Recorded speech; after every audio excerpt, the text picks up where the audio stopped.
आत्मैव परत्वेनैव चापरम् अक्षयानंतबोधाय तस्मै सिद्धात्मने नमः। कुंडलपुर के बड़े बाबा मूलनाथ श्री आदिनाथ भगवान की, अचर परमेष्टि भगवान श्री पूज्यपाद महाराज की, अचर परमेष्टि भगवान श्री विद्यासागर जी महामुनिराज की, अचर परमेष्टि भगवान श्री समय सागर जी महामुनिराज की, 3 कम 9 कोटि महामुनिराजों की। तो कल का जो मंगलाचरण अपन ने पढ़ा था, मंगलाचरण में बता दिया कि ज्ञानी जीव की परिभाषा क्या है। ज्ञानी जो आत्मा को आत्मा जानता है और पर को पर जानता है, वह ज्ञानी कहलाता है। और वही ज्ञानी अनंत अक्षय बोध यानी ज्ञान को प्राप्त होता है। ऐसे ज्ञानी अर्थात सिद्ध परमेष्टि भगवान के लिए कल अपन सब ने नमस्कार किया। अब आगे कह रहे हैं, अथ तीर्थंकर परम देव स्वरूप आख्यानम अनेक विशेषण विशिष्टम प्रस्तोतुम आह। एक पुस्तक और रखी है हॉल में, यहाँ नहीं रखी। हम हॉल में बैठे थे, बिल्कुल सामने दरवाजे पे पाटा रखा है, उसमें पुस्तक रखी है, समाधि तंत्र। तो तानिका में कह रहे हैं, अब ऐसे भगवान जो विशेषणों से विशिष्ट हैं, तीर्थंकर देव हैं, उन परम तीर्थंकर देव का वास्तविक स्वरूप क्या है, तो उनके स्वरूप का ज्ञान कराने के लिए यहाँ पर आचार्य पूज्यपाद स्वामी महाराज अगली कारिका का वर्णन कर रहे हैं। अच्छे से उच्चारण करना आप लोग। जयंती यस्या वदतोपि भारती विभूतयः या विभूतयस, सावी है ना आपके यहाँ, अरे या विसर्ग बोल दो या सा बोल दो, ठीक है। विभूतयस तीर्थ कृतोपि अनिहितु, कृतोपि ये पाक के बाद या लिखा है ना, तो ये व्याकरण के अनुसार पा में आधे पा में या जुड़ गया तो पा में छोटी की मात्रा हो गई और या का आ हो जाता है, हो जाएगा अनिहित है ना। तो कृतोपि निहितु, कृतोपि निहितु शिवाय धात्रे सुगताय विष्णवे जिनाय तस्मै सकलात्मने नमः। जयंती यस्या वदतोपि भारती, जयंती यस्या वदतोपि भारती विभूतयस्तीर्थकृतोपि निहितो, विभूतया यज्ञ के लिए, उन पालक के लिए और सकल आत्मने, जो सकल आत्मने मतलब सशरीरी हैं। सकल का अर्थ होता है शरीर, विकल यानी शरीर से रहित, और सकल यानी सा यानी कल, शरीर का दूसरा नाम कल भी है। और कल मतलब आप बोलते आने वाला कल, वो कल नहीं, सकल और विकल। तो सकल परमेष्टि हो गए अरहंत परमेष्टि और विकल परमेष्टि सिद्ध परमेष्टि। तो ऐसे सकल परमेष्टि जिनेन्द्र भगवान को नमस्कार किया गया है इस गाथा में, इस कारिका में। कितना बढ़िया तरीके से तीर्थंकर भगवान के समोसरण का, ये उनके स्वरूप का यहाँ पर वर्णन अपने सामने आ गया। जो हमारी और आपकी आत्मा के कल्याण के बारे में हमेशा अनवरत रूप से प्रयास में लगे हुए हैं, और जिनके पास सर्वज्ञता है, जिनके पास वीतरागता है, जिनके पास हितोपदेशी का गुण है, जिनके पास जीवों के रक्षा करने का गुण है, और जो स्वयं में सशरीरी शरीर से सहित होते हुए भी जिनका पुरुषार्थ आज शरीर के लिए चल रहा है, ऐसे अरिहंत परमेष्ठी के लिए इस कारिका में पुनः नमस्कार किया गया है।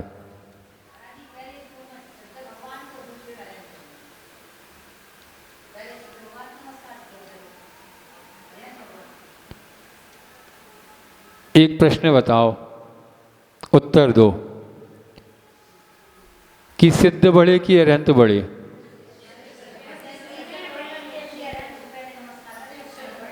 नहीं तो दोनों की अपेक्षा से कौन बड़ा है? सिद्ध परमेष्ठी। मतलब बड़े मतलब ऐसे कि उनका स्थान सर्वोच्च हो गया। तो यदि उनका स्थान सर्वोच्च है तो नमोकार्बन में पहले नमो अरिहंताड़म क्यों कहते? हाँ, क्योंकि उनके माध्यम से अपने लिए सिद्ध बनने का मार्ग प्रशस्त होता है, वो अपने लिए सिद्ध परमेष्ठी बनने का रास्ता बताते हैं। इसीलिए पहले यहाँ पे देखो कितनी बड़ी बात है, बार बार आप लोगों के सामने गुरु के गुणों का अनुवाद गाया जाता है। यहाँ भी गुरु को ही पहले रखा, जो सिद्ध बन गए उनका क्रमांक तो दूसरे क्रम पे है, लेकिन जो अभी गुरु हैं जो हमें सिद्ध बनने का उपदेश दे रहे हैं, पहले उनको नमस्कार किया, नमो अरिहंताड़म। उसके बाद में उनके वचनों पर श्रद्धान करते हुए गुरु वैणम, गुरु के वचन पर श्रद्धान करते हुए आपको अगला पद मिलेगा नमो सिद्धाड़म। अब आपको सिद्ध बनना है। तो अचायसी का वो हैकू है ना, व्यापक कौन, गुरु या गुरु वाणी, किससे पूछें? बताओ, व्यापक यानी किसका विस्तार बड़ा है, कौन बड़ा है, गुरुदेव या गुरु की वाणी है? गुरुदेव बड़े हैं। अगर गुरुदेव बड़े हैं और मान लो वो बोल नहीं पा रहे हैं, और गुरुवाणी यदि व्यापक है और गुरुदेव अच्छे नहीं है, तो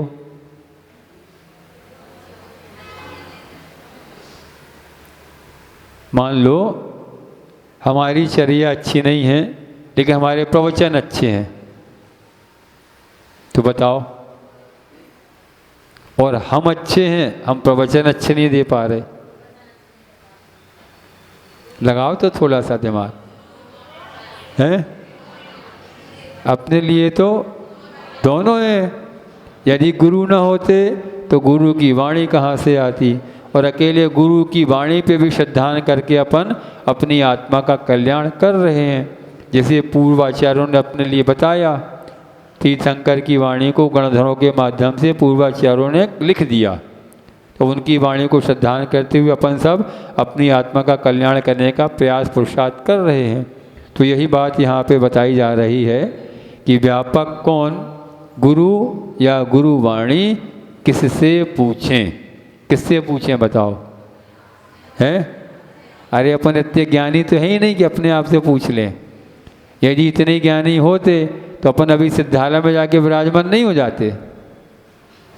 और चलो इतने ज्ञानी होते तो दीक्षा लेके यहाँ बैठते, ऊपर नीचे काहे को बैठते? तो अपने आप तो जो अपने पास जो ज्ञान है अपना, वो क्षायिक श्रमिक ज्ञान है। अभी अपने लिए क्षायिक ज्ञान तो है ही नहीं, वो तो ऊपर की अवस्था में 13वें गुण स्थान में। जो क्षायिक श्रमिक ज्ञान है वह भी अपना अधूरा ज्ञान है, पूरा ज्ञान नहीं है। जानते क्या हैं? एक प्रश्न का उत्तर दो। अपन लोगों ने पढ़ा था द्वादशांग का विस्तार कितने पदों में है?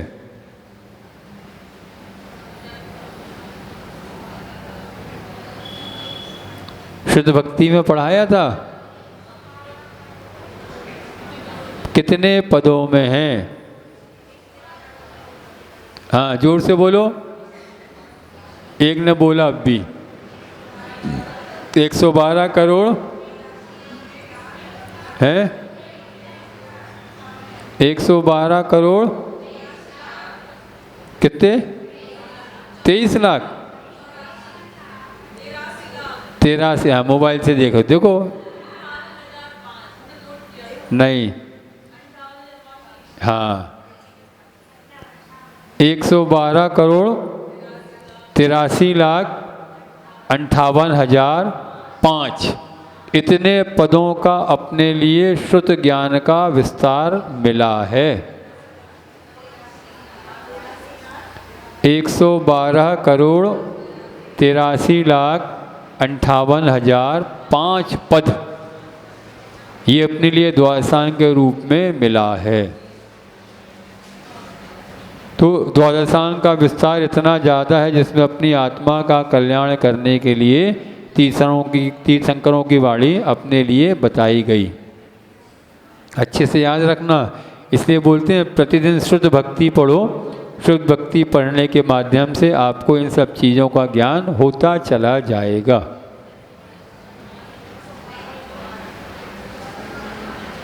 चलो, कुछ लोगों के पास पुस्तक आ गई ना, पुस्तक आ गई कुछ लोगों के पास। बाकी लोग सुनो, हाँ 3 4 5 6 लोगों के पास पुस्तक आ गई, उसको मिलाओ एक एक उंगली रख के। अच्छा बताओ, कितने लोगों से संस्कृत पढ़ते बनती है?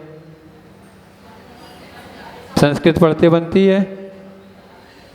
संस्कृत बनती है। ये टीका लिखी पढ़ लोगे? बाजू में टीका हम पढ़ने जा रहे हैं, पढ़ोगी? पढ़ोगे? चलो ठीक, पुरुषार्थ करना संस्कृत पढ़ने का। यस्य परम अरहत भट्टारक देवादि देवस्य परम समाधि फलस्य अववदोपि यस्य अप्राप्त पूर्ण ज्ञानी नाम वचन व्यापारो दृश्यते। श्वासारोहणावरोहण औष्ठ पुट चलन जिह्वा त्याल व्याधि स्पर्शन प्रकारेण विशिष्ट भाषा स्वरूपेण ना तथा सर्वज्ञानां परम ब्राह्मणाम इति न च बुद्धि पूर्वकम रथ्या पुरुषवद प्रभासे अरहन। पुस्तक में पढ़ो, यहाँ वहाँ नहीं देखो। सकल ज्ञानावरण क्षयात उत्पन्न केवल ज्ञानेन व्यभिचारात् न चा एकांततो भव्य पुंडरीकस्य विशिष्ट पुण्यस्य सन्निधाने स्वयमेव मुकरी भवति अर्हन् घट षट घड़िका पर्यंत नियमात् न च एकांततो नैसर्ग की स्याद दिव्य ध्वनि रूपादान मोक्षेन षट्षष्टि दिवस पर्यंतम अंतिम तीर्थंकरस्य तीर्थ प्रवर्तन घटनात् ततश्च अचिंत चेष्टावान अर्हन् वदन्नपि प्रवदति सामान्य मनुष्यादृश्य भावात्। तीर्थंकर नाम कर्म विशिष्ट पुण्य परिपाकस्य संसारे संकलिष्ट मानानां सब प्राणिनाम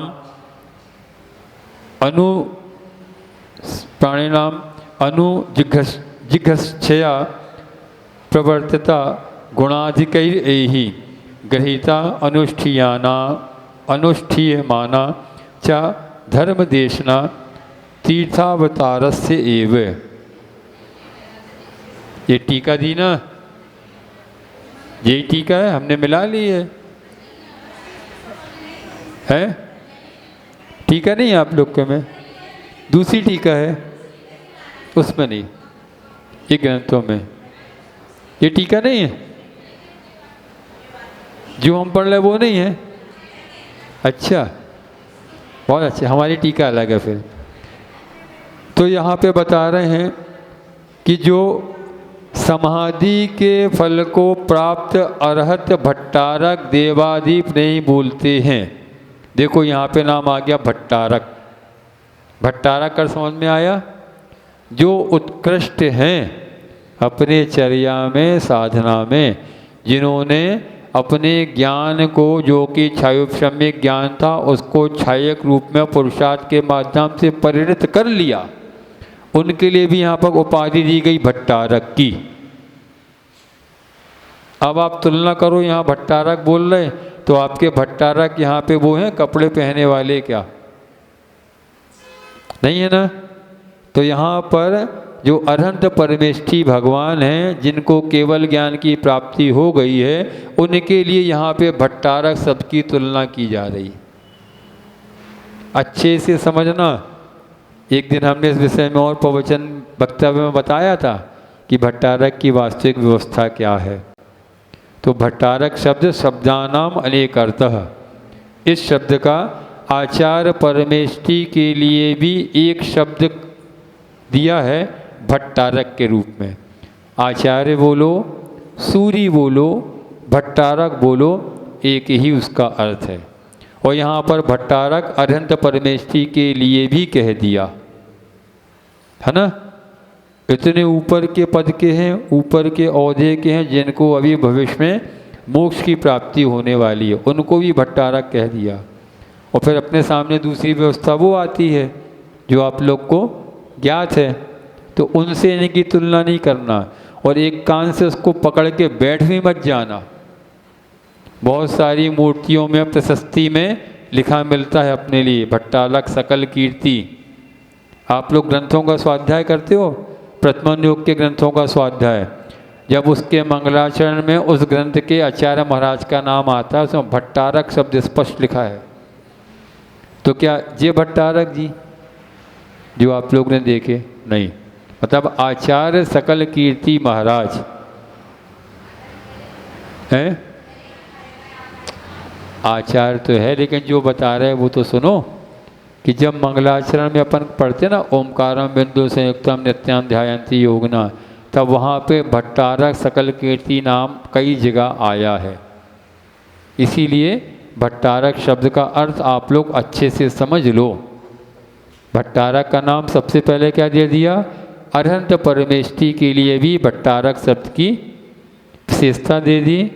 आचार्य परमेष्ठी भगवान के लिए भी भट्टारक शब्द की विशेषता दे दी। फिर इसके बाद जो भट्टारक का स्वरूप आप लोग देख रहे हो वह भी है। लेकिन पुराने समय के भट्टारक लोग पिछी से रहित रहते थे, कमंडल से रहित रहते थे, मात्र कपड़े को पहन के, और धर्म का स्वरूप बचाए रखने के लिए, धर्म का अस्तित्व बचाए रखने के उन्होंने, किन्ने, मुनियों ने, जब मुग़ल शासन था, अंग्रेज़ों का शासन था, तो अपने धर्म को बचाने के लिए उन्होंने वस्त्रों को धारण करके और धर्म के ऊपर और श्रावकों के लिए महती कृपा की। बहुत बड़ा उपकार, बहुत बड़ा योगदान उन लोगों का।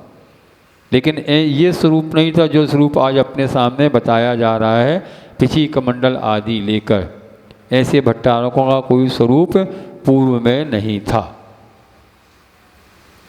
तो समाधि के फल को प्राप्त, अर्थात जिन्होंने निर्विकल्प समाधि को प्राप्त करने की ओर अपने कदम को बढ़ा दिया है, ऐसे अनंत परमेष्ठी भट्टारक देव, जो कि देवादि देव हैं, वे कभी बोलते नहीं हैं। इसका तात्पर्य क्या है? इसका तात्पर्य कि उनके वचन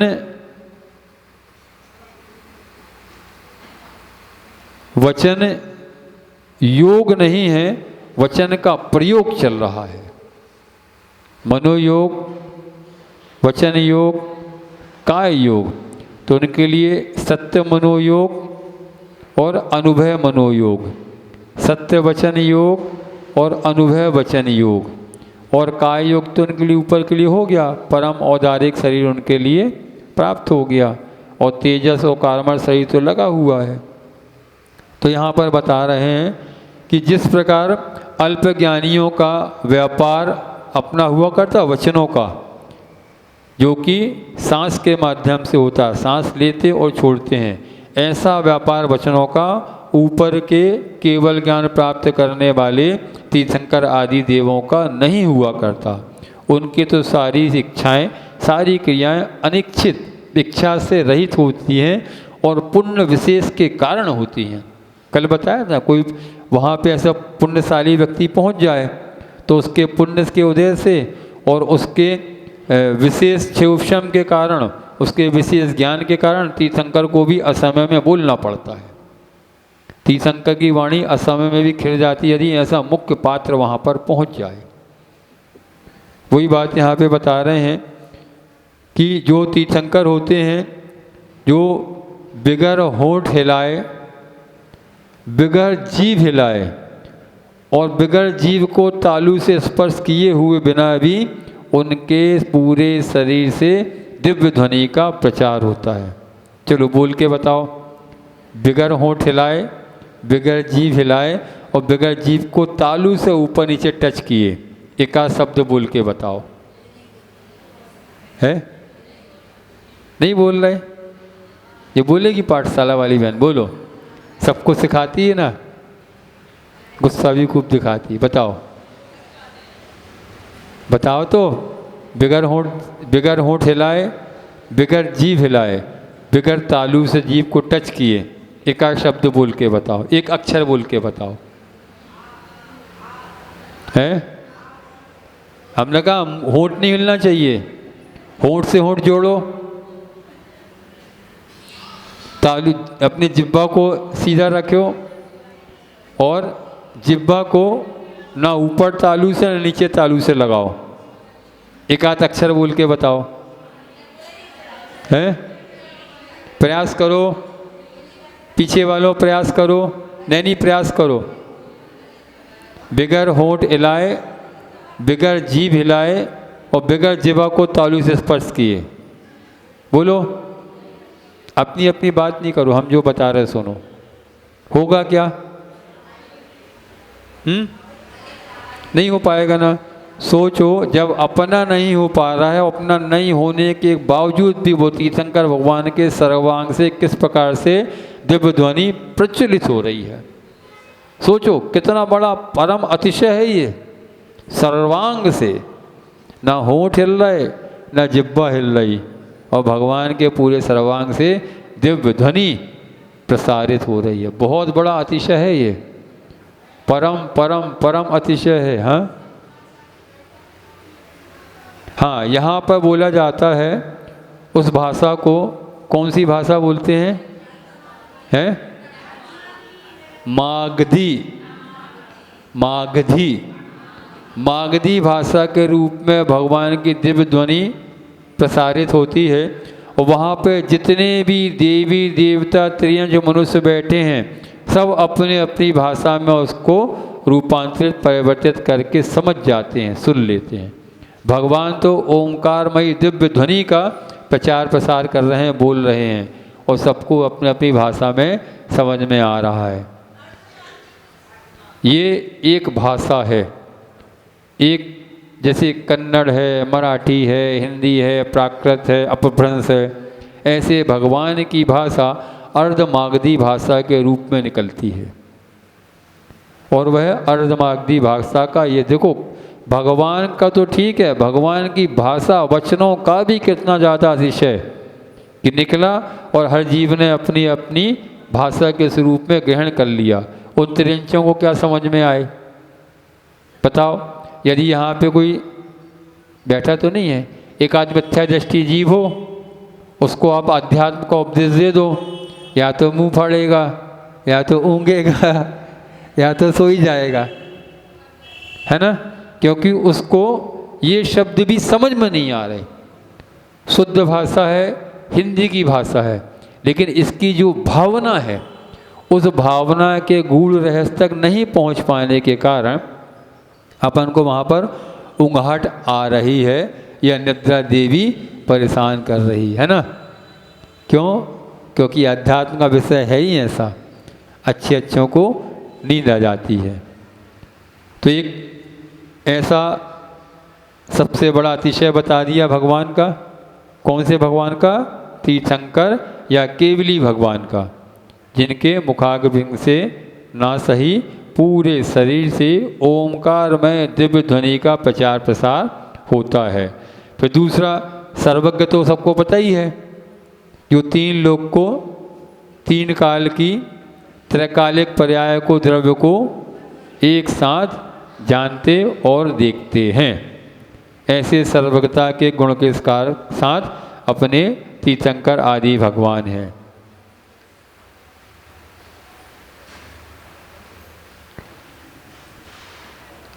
एक विषय और आता है कि यदि तीर्थंकर सर्वांग से बोलते हैं तो क्या बोलते हैं?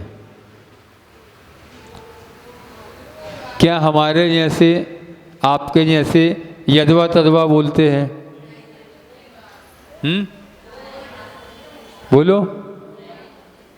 भगवान की ध्वनि में तो मत आत्मा का कल्याण करने का ही भाव निहित होता है और उनके सर्वांग से 6 द्रव्य, 7 तत्व, 9 पदार्थ, 85 काय, इन सब का ही वर्णन चलता है। एक बार पहले बताया, दोबारा पुनः बता दे रहे कि जैसे सौधर्म इंद्र की विशेषता है। सौधर्म इंद्र की आयु बताई कितनी है? लगभग 2.5 सागर की, लगभग 2.5 सागर है। उस 2.5 सागर में वह अपना पूरा जीवन मात्र तत्व चिंतन में निकालता है, धर्म की चर्चा करता है, इसके अलावा कोई कार्य नहीं करता।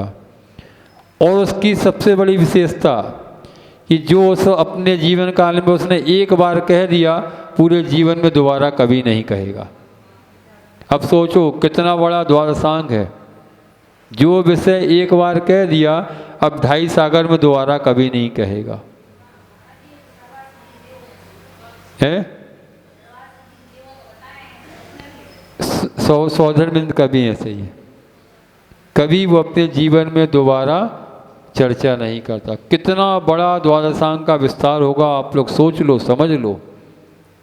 हम आप तो एक बार को 2-4 महीने के प्रवास में 20 बार भूल जाते, और 20 बार आप लोग घूम फिर के प्रश्न भी करते हो। देखो सौधर्मिंद का ज्ञान द्वादशांग का पाठी है। एक बार जो कह दिया दोबारा नहीं कहने का। तो ऐसे जो अरहंत भगवान हैं वह अनिहित ही बलि बोलते हैं, लेकिन हमेशा हित मित और प्रिय वचनों का ही उपदेश देते हैं। और साथ में इनके लिए जो सकल ज्ञानावरण के 6 से उत्पन्न हुआ केवल ज्ञान है, वह किसी भी प्रकार से दोष का भागी नहीं होता है। जिसको केवल ज्ञान हो गया वह अकेला ज्ञान निर्दोष ज्ञान है, सकल प्रत्यक्ष ज्ञान है। अब उसके ज्ञान के सामने दूसरे ज्ञान की आवश्यकता ही नहीं, जब तक इस धरा पर है। इस धरा से ऊपर उठेगा तो अनंत ज्ञान को छोड़ते हुए छाये ज्ञान के साथ और सिद्धालय में जाके अनंत काल के लिए विराजमान हो जाएंगे।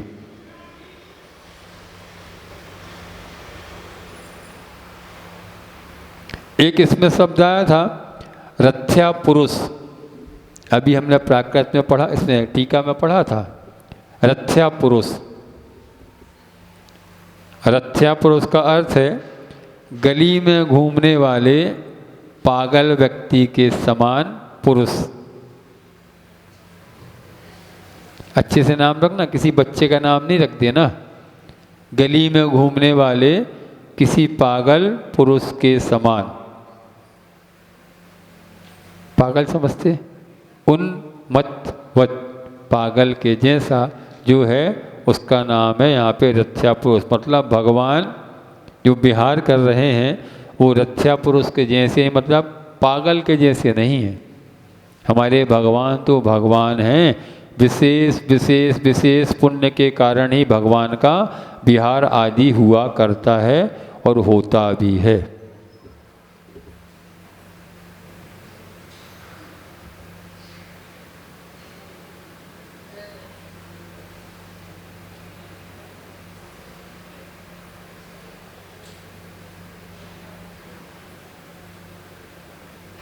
एक इसमें बहुत अच्छा प्रश्न आया। इसमें प्रश्न दे रहे हैं कि हमसे बोल लो, कछु का बोलने। इसमें अच्छे से बोल रहे हैं, प्रश्न कर रहे हैं कि जैसे कल भी बताया, आज भी बताया कि यदि किसी भव्य पुरुष के पहुंचने से भगवान की वाणी खिल जाती है तो भगवान की वाणी 24 घंटे खिलते रहना चाहिए। कल किसी ने प्रश्न किया था, है आपने प्रश्न किया था? हाँ, तो इस प्रश्न का उत्तर है कि भगवान की वाणी एक बार में 6 घड़ी तक के लिए खिलती है। 6 घड़ी समझते हो?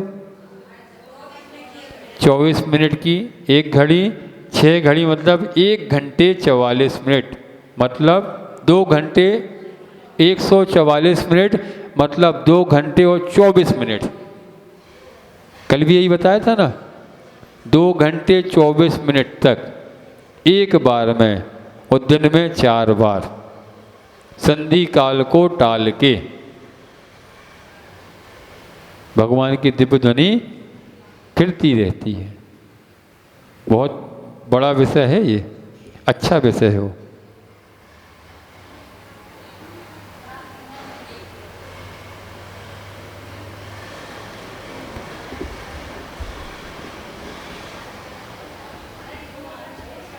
है नहीं है, लेकिन बाकी लोगों के लिए तो है।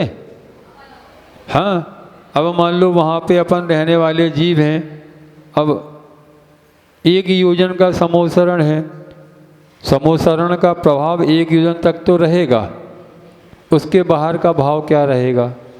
तो अपने लिए यही आता है उसमें कि अपन लोग इन संधि कालों में छोड़कर सारे काम करें। क्यों? इन संधि कालों में अपने लिए जो ध्यान आदि की व्यवस्था बताई गई है, उस ध्यान आदि में यदि वो समय निकला, जैसे मान लो आप कल बताया था 11:12 पे समायिक पे बैठ गए, अब 12 सवा 12 तक उठ गए, और सवा 12 के बाद यदि भगवान की दिव्य ध्वनि खिल गई तो फिर अपने लिए उसका रसापान करने का अवसर चूक जाएगा। या अपन 12 बजे बैठे, उसके पहले दिव्य ध्वनि खिल गई तो अपन कम कम उसका अनुमोदना करके उसका लाभ तो उठा सकते हैं भगवान के दिव्य ध्वनि का। इसीलिए वहाँ पे बताया गया है कि उस समय संधि काल के समय मात्र आपको करना है तो भगवान के नाम की माला फेरना है, अपनी आत्मा का चिंतन करना है। आत्मा का चिंतन तो कर नहीं पाओगे, नहीं कर पाओगे ना, एक आध तो बोलो, ज्ञानी ध्यानी, नहीं कर पाओगे ना। तो क्या करना है? नमोकार मंत्र की माला फेरना है, एकांत से एक स्थान में जाकर शांत भाव के साथ। असंख्यात गुणी कर्म की निर्जरा का वह साधन बनेगा। दम युक्तम यतस्य सर्वोपि ही सकलात्मा तन्नैर अतैर विशेषेण विशिष्यते स विशिष्टात्मा तद यथा शिवाय शिवम मोक्षः कल्याणम तमाप्तवान यस्तः यस्तस्मै धात्रे यो विधाता शांतिर्न संसते तस्मै सुगताय सुगताम व्याप्तम यज्ञानम चराचर गे विज्ञानात् स सुगतः सर्वगतो वा तस्मै विष्णवे अनंत वीर्याभिभावात् सर्वशक्तिमान तस्मता तन्मताश्रये ही सकल लोक पालन समर्थो विष्णुर उच्यते तस्मै शिवाय राग द्वेषादि विकृता भाव विजयी जिनः तस्मै जिन विशेषेण विशिष्ट शिवादीनाम अत्र नमस्कृति अवसेया उक्तम च। अर्थात इसमें अपन ने भगवान के जितने भी अभी गुण विशेषण बताए थे कि भगवान जनता की रक्षा करने के लिए भगवान जो हुए हैं इच्छा रहित हुए हैं, जिनकी वाणी का वैभव है, उन शिव भगवान के लिए, उन रक्षक पालन भगवान के लिए, उन अरहंत परमेष्ठी भगवान के लिए, उन जिन भगवान के लिए, उन सर्वज्ञ भगवान के लिए और उन पालक करने वाले भगवान अर्थात अरहंत परमेष्ठी भगवान के लिए जो नमस्कार किया गया था। अब इन सारे गुणों का इस टीका में हिंदी में थोड़ा सा व्याख्यान किया गया है, सुन लो। अपन ने यहाँ तक तो पढ़ लिया बिना इच्छा वाले, ठीक है ना। एक तो जीवों के कल्याण करने के लिए, दूसरा जहाँ के जीवों का पुण्य होता है उनके लिए, दोनों के लिए तीर्थंकर भगवान का विहार आदि हुआ करता है। बोलने का बता दिया, भगवान बिगर बोले जीवों को उनके हित का उपदेश आदि दे दिया करते हैं। अब यहाँ पे बता रहे हैं आगे कि भगवान के तीर्थंकर होते हुए वे इच्छा से रहित होते हैं। यह विचित्र अपि शब्द में दिखाया है। यह अर्थात इच्छा जो भाव मन है, भगवान का, लाल साड़ी वाली बाई नींद आ रही, जागो जागो जागो। जो भगवान का मन, कौन सा मन है? भाव मन। द्रव्य मन का उपयोग तो उनका अब छूट गया, करना ही नहीं है। अब उनका जो भाव मन है वह उनका वो भाव मन जो जीवों के कल्याण की भावना को उत्पन्न कर रहा है, वह भाव मन के माध्यम से संगी और असंगी भाव से रहित जो भगवान हैं वे अनिहुत इस विशेषण से विशेषित हैं। एक दिन हमने और बताया था, लिख लो, बहुत अच्छा विषय आया है। एक छोटा सा सूत्र है आचार्य महाराज के द्वारा बताया हुआ। दीक्षा संगी को दी जाती, दीक्षा संगी को दी जाती,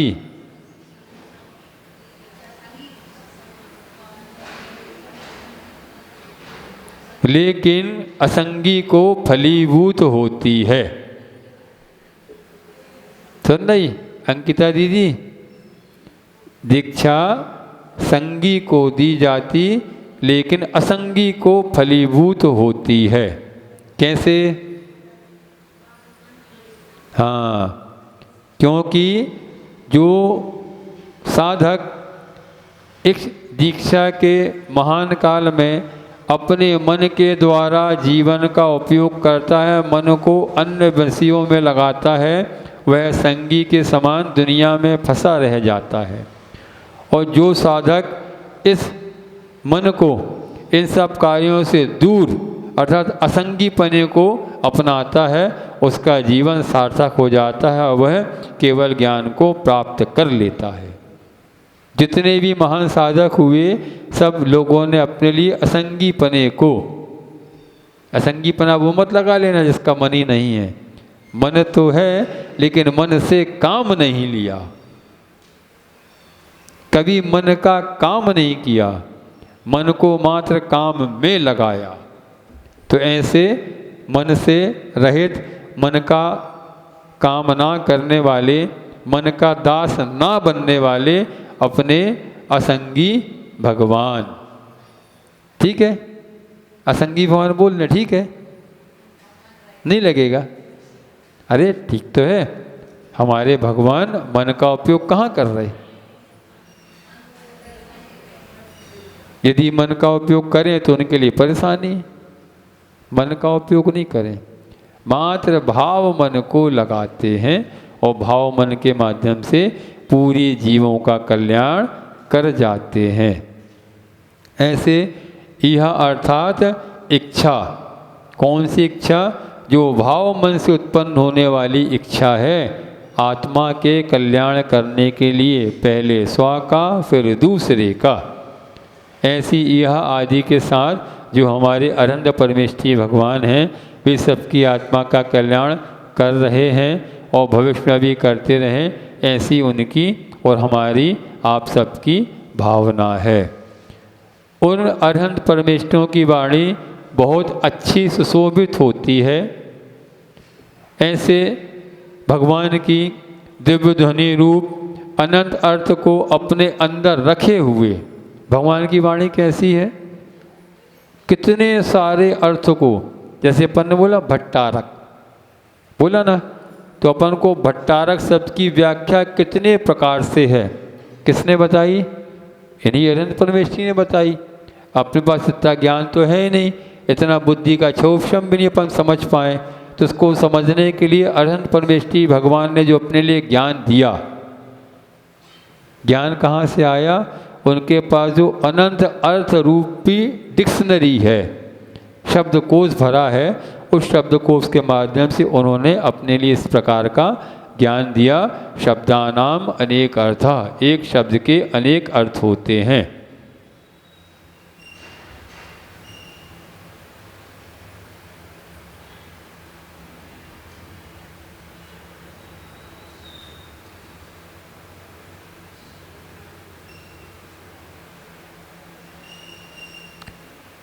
और यह भगवान का जो वाणी का वैभव बताया था ना, भारती विभूतयः, है ना? देखो कारिका में लिखा है भारती विभूतयः। तो भारती मतलब वाणी और विभूति यानी वैभव। तो वाणी का वैभव कहाँ पर देखने में मिलता है? तो वाणी का वैभव मात्र भगवान के समो शरण में देखने मिलता है। उसके पहले उसके नीचे भगवान बोलते ही नहीं। जब विहार कर रहे तो नहीं बोल रहे, अन्य कोई क्रिया उनको करना नहीं है, ध्यान में बैठे तो बोलना नहीं है। जब सामने पात्र आया, पात्र की योग्यता हुई, वैसा द्रव्य चेत काल भाव तैयार हुआ, तो भगवान की वाणी अंतरंग से सर्वांग से खिरने लगी।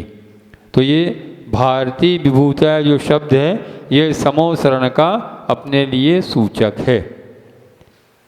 भगवान की वाणी कहाँ खिरेगी? तो समो शरण में ही भगवान की तीर्थंकर परमेष्टि की वाणी खिरती है। क्या बोल रही? भारती मतलब वाणी। जब बताते हैं तो बातें करती हो ना, दिखता तो है यहाँ से। भारती मतलब वाणी, और विभूत यानी उसका वैभव, वाणी का वैभव। जैसे सामान्य से बोल रहा समझ में नहीं आ रहा, अपन ने इसको समोसरण में बैठ के सुना, तो हर जीव को अपनी अपनी भाषा में जो परिवर्तित होकर सुनाई दिया, समझ में आया, ये मात्र समोसरण का ही वैभव है। और समोसरण में भगवान की वाणी का वैभव है, जो अपन सबको समझ में आया।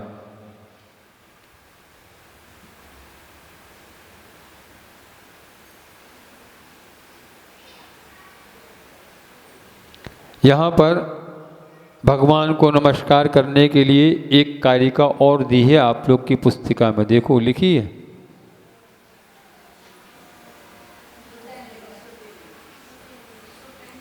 नहीं दिया? नहीं, इसके बीच में कारिका दी होगी। भव बीजांकुर जनना राज्ञा जाक्षमुपागता यस्य ब्रह्मा वा विष्णुर्वा हरोजुना वा नमस्तस्मै। दी? नहीं दी? इसमें दी है, किसी किसी में दी है। देखो तो इसमें बता रहे हैं कि जो संसार रूपी बीज है और अंकुर को उत्पन्न करने वाले राग आदि भाव हैं। समझ में आ रही? जो संसार को बढ़ाने वाले, से बीज को खेत में डाल दो तो फसल मिलती है, वैसी संसार रूपी बीज और उसमें उसको अंकुर को उत्पन्न करने वाले राग द्वेष आदि हैं, जिनके नाश को प्राप्त हो गए हैं, मतलब पूर्ण क्षय को प्राप्त हो गए हैं।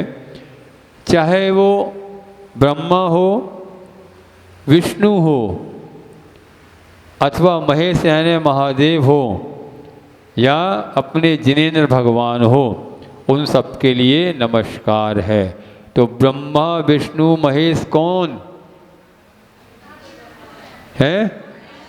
वे नहीं, जितने हमारे तीर्थंकर परमेष्टि भगवान हैं, जितने हमारे अनंत परमेष्टि भगवान हैं, वे ही ब्रह्मा विष्णु महेश के रूप में अपने लिए नमस्कृत हैं, अपने द्वारा नमस्कार करने योग्य हैं।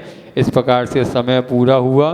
कुछ कठिन विषय है, आप लोग बता देना। अभी तो मात्र नमस्कार चल रहा है, आगे अपन थोड़ा सा आत्मा के बारे में पढ़ेंगे। है टीका के लिए पुस्तक आएगी तो समझ में आएगी, है ना? बिगर उसके समझ में नहीं आएगी। लेकिन आप तो श्रद्धा के साथ सुन लो, बस आचार्यों की वाणी सुन लो, अपनी आत्मा का कल्याण हो जाएगा। बुद्धि समाधि परिणाम शुद्धि स्वात्मोपलब्धि शिव शौक सिद्धि चिंतामणिम चिंतित वस्तु दाने त्वाम बंद मानस ममास्तुते।